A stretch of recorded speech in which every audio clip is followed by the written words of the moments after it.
G9 Gujarati ન્યૂઝમાં આપનું સ્વાગત છે। નજર કરીએ સમાચાર પર।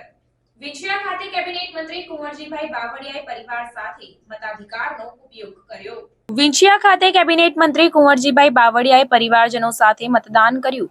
મળતી માહિતી અનુસાર વિંછિયામાં આવેલ કન્યા શાળા ખાતે મતદાન કરવામાં આવ્યું। દેશના વડાપ્રધાન નરેન્દ્રભાઈ ત્રીજી વખતે વડાપ્રધાન બનવા જઈ રહ્યા છે, ત્યારે મંત્રી કુંવરજીભાઈ બાવળિયાએ રાજકોટ લોકસભા ભાજપનો ભવ્ય વિજય નિશ્ચિત હોવાનો દાવો કર્યો।